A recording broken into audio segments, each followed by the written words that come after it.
Saudara, saat ini kami bertamu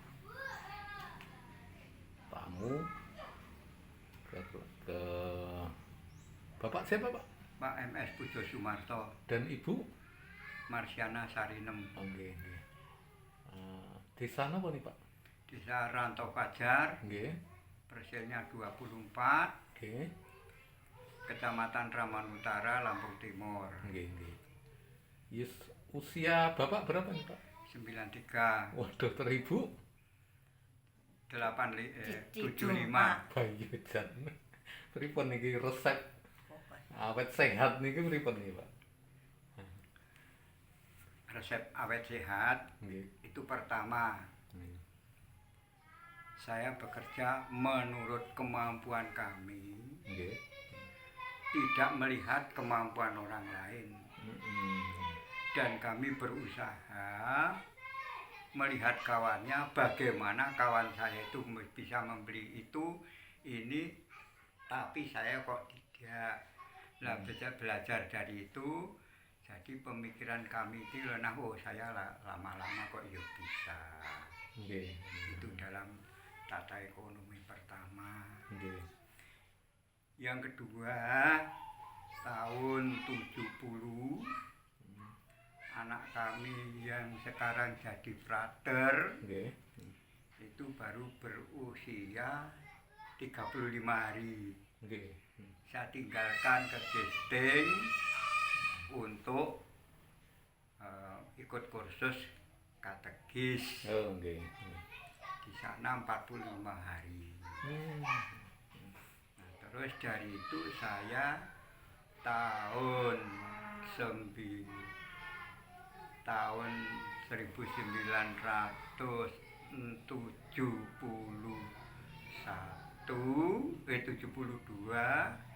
saya oleh Romo Vanui diberi tugas untuk memberikan pendidikan untuk Raman Utara dan disebut Raman di RK 3 Rama Kelandungan itu tempat Pak Suradi.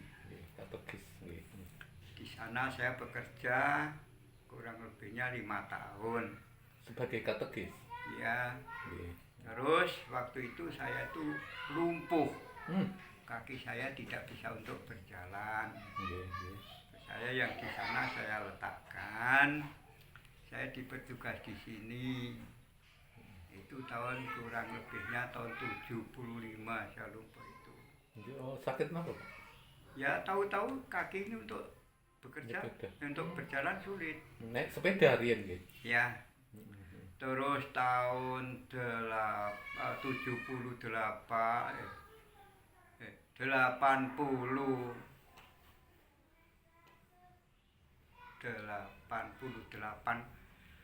di Mukaromojo itu ke sini, itu saya lumpuh lagi.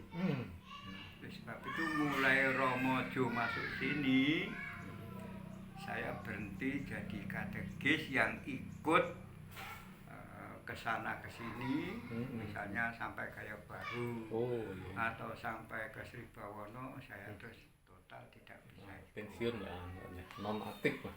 Pensiun. Hanya kami dapat membimbing umat di sini. Yang perkembangan di Raman Utara yang sekarang Gereja Bali itu, saya membimbing itu juga mulai tahun 72 sampai 96 waktu kami lumpuh. Demikian di gereja di sini juga saya ikut memimpin sampai 72 sampai 96. Dan kemudian saya memulai hari itu saya berhenti total. Berarti saya hanya mimpin doa-doa saja di wilayah kita. Kalau dulunya saya itu waktu saya masih kuat, saya ini di rumah hanya 1 minggu sehari. Hari Sabtu lainnya saya memberi pendidikan di Rawa Kelandungan, terus persil 24 situ, Terus di wilayah kami sendiri sini Persil 13, Persil 12 tempat Mbah Rono, Persil 12 tempat Pak Matrawi, terus di sana tempatnya Bu Warni. Tuh. Naik sepeda terus Pak itu? Naik sepeda. Oh, oke, sepeda ontel. Sepeda ontel. Ibu mendukung ya Bu ya? Ya, saya ngomong di rumah. Oke, sekat, guys. Dukung. Nah, dengan demikian kami pun bersemboyan waktu itu. Nggih. Kalau tidak kepepet, saya tidak akan mohon bantuan dari mana saja. Amin. Hanya waktu sepeda saya kecemplung Kaliraman tahun 72, saya diberi uang oleh Romo Panui 2.000 untuk ngambil sepeda. Dan kemudian ban saya meletus, saya diberi uang lagi 2.000 lagi karena untuk Ganti membeli ban itu. Oh, gitu. Okay. Terus waktu ini pemantapan untuk perbekalan rekoleksi, saya dari rumah sehat, tapi sesudah sampai di RI itu saya sakit. Okay. Sepeda saya titipkan tempat seorang mbah. Nah, saya kesananya mobil ke Kota Gajah. Waktu mau pulang Romo Bakti bertanya, "Lah, Pak Pujo sepedanya mana?" Saya titipkan di RI Romo. Karena kemarin sore saya sakit. Saya dikasih uang juga 2.000. Okay. Nah, itu uang-uang yang kami terima dari Romo. Kemudian bantuan waktu saya ini di gisting karena anak saya masih kecil, ini oleh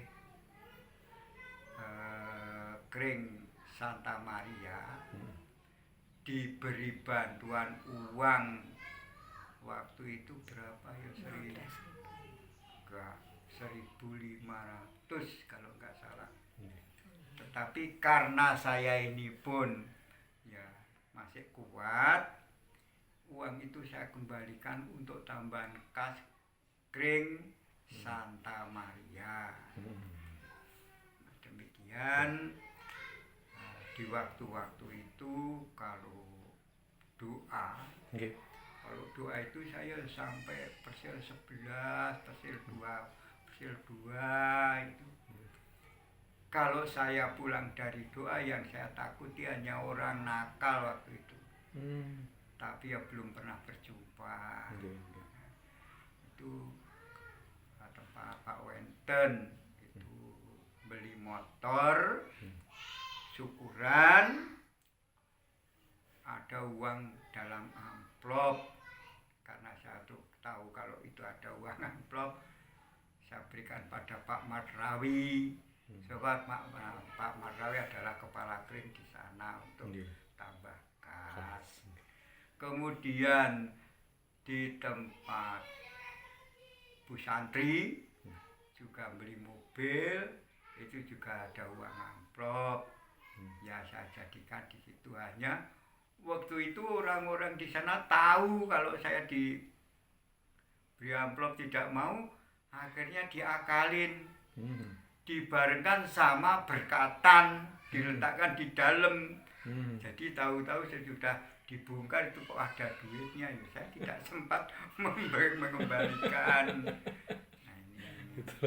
Tapi berkahnya kehidupan Bapak yang yang ekonominya yang maju seperti ini kan, itu berkahnya yang luar biasa kan, memang Tuhan memberi. Nah, terus pemberian Tuhan. Mulai itu dulu zaman masih Romo Panui. Romo Panui kan pernah di kampung-kampung membagikan ada pengobatan dan lain sebagainya. Nah, saya waktu itu pergi ke Metro. Terus pasar Pekalongan, saya beli oleh-oleh. Beli oleh-oleh, kalau tidak salah uang saya itu hanya 500. Terus membeli oleh-oleh itu berapa habisnya? Tapi kok kembalinya itu ada uang 500-an lagi dan uang receh-receh itu banyak. Oh, berkah nih. Dari Saya mana? ini mau mengembalikan ke toko yang saya belinya itu lupa. Saya matur sama Romo Panui. Akhirnya uang tersebut saya belikan obat. Waktu itu saya masih kenal dengan dengan rumah obat penawar. Nah, saya membeli obat di sana. Ya, obat luka baru dulu namanya Veru Balsem, itu kalau dioleskan pagi sore itu sudah kering. Dengan obat-obat yang lain.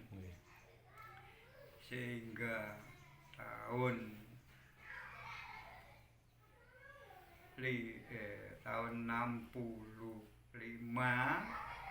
zaman Gestapo, saya pun masih mempersiapkan demikian.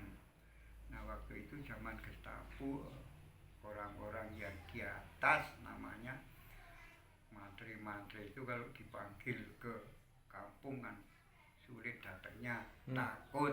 Nah, akhirnya saya untuk merawat orang-orang di sekitar kami, ya uang yang dari obat itu, dari toko obat yang pengembalian itu, pengembalian yang jadi lupa itu tadi, okay, saya jadikan modal sampai akhirnya Pak Mantri itu dapat ke desa-desa lagi. Terus kemudian baru disambung lagi dengan yang kami aturkan dari minyak ular tadi. okay, untuk pengobatan. Terus awalnya ikut menjadi pengikut Tuhan Yesus. Oh, Iku pripun nih, Mbah? gini. Saya ini, Nggih. saya katakan apa adanya. Saya ini sampai menjadi manten hidup berdua. Saya itu tidak punya agama.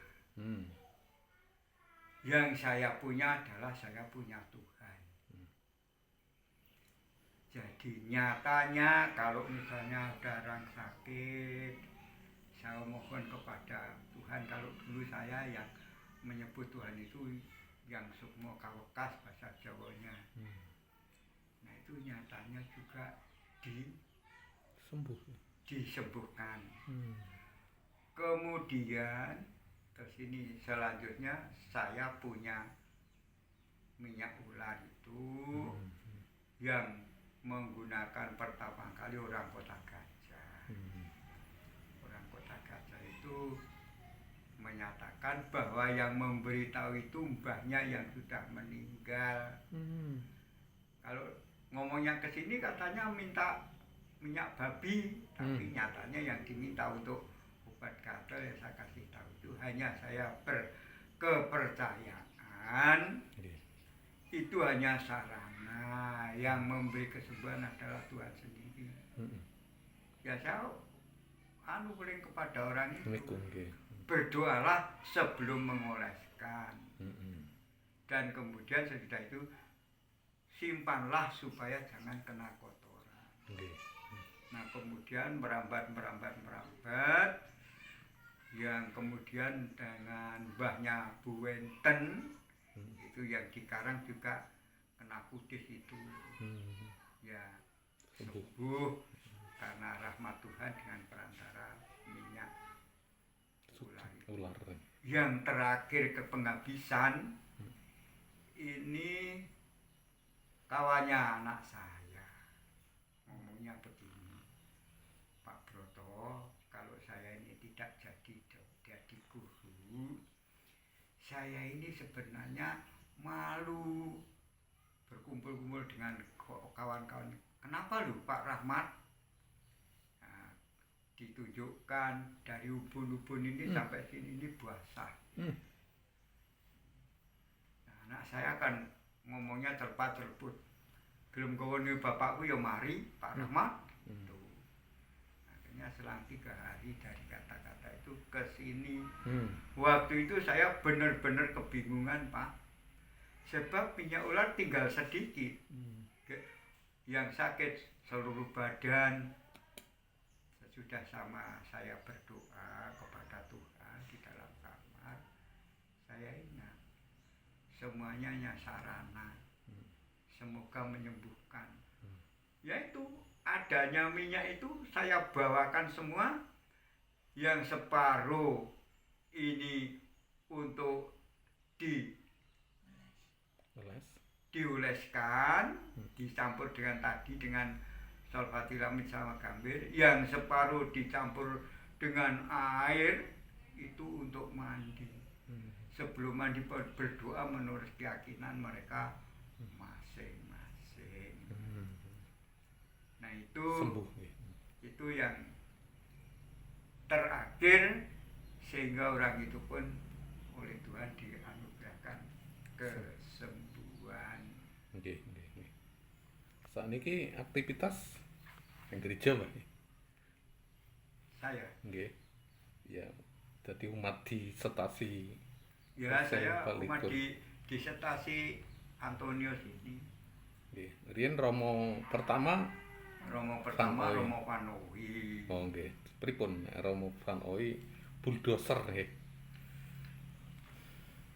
Dulu saya pernah cerita yang ditayangkan di waktu peringatan di Kota Gajah itu. Oh nggih.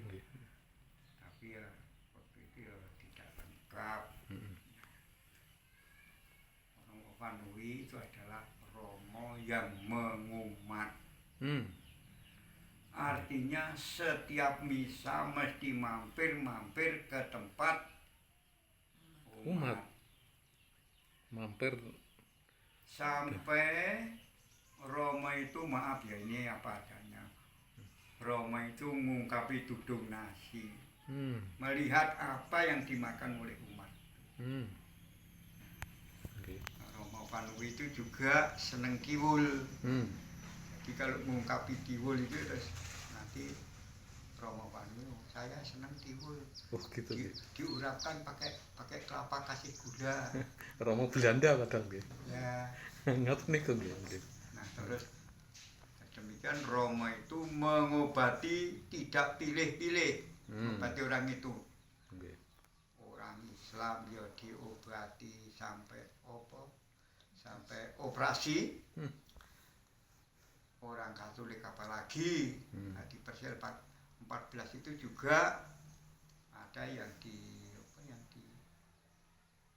obatin operasi. Yang diirankan Romo Vanoi gini, di SP 14 itu ada orang sakit perut, itu oleh Romo Vanoi diberitahu mau dioperasikan, tapi di sana dulu ada seorang tabib, ya kalau orang Jawa ngaran dukun. Itu digarap oleh itu. Nah, dinyatakan sudah beberapa hari dinyatakan kok perutnya kempet. Nah, waktu itu terus oleh Romo Vanoi dibawa ke rumah sakit, tapi rumah sakit itu mana saya lupa. Itu penyakit di dalamnya itu hilang. Itu yang diherankan Romo Vanoi, kekuatan orang Jawa. Sudah demikian Romo Vanoi selalu memperhatikan umat. Apa kekurangan umat diusahakan menurut kemampuannya. Diusahakan makanan, itu termasuk bulgur, termasuk CSM, BSB, susu. Terus dicarikan juga pakaian bekas waktu itu.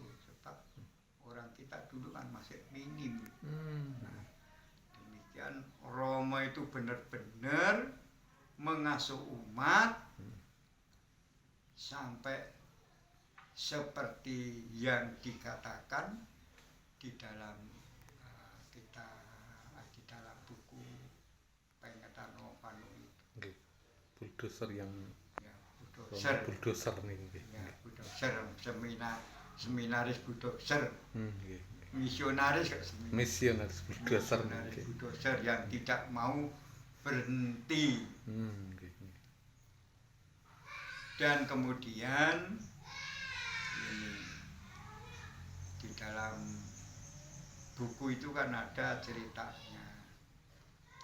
Intinya saya mau ngikut Romo Vanui. Itu anak saya yang kami tinggalkan kursus kegisting, kursus katekis. Itu makanya dari kecil kalau ditanya besok mau jadi apa, mau ikut Romo Vanui. Idola nggih. Ya, ikut ya, yang mau dia artikan ikut itu apa nanti ini. Nah sudah demikian agak besar, sudah sekolah, mau kemana? Mau ikut Romo Vanui. Sampai sekolah SMP, mau kemana?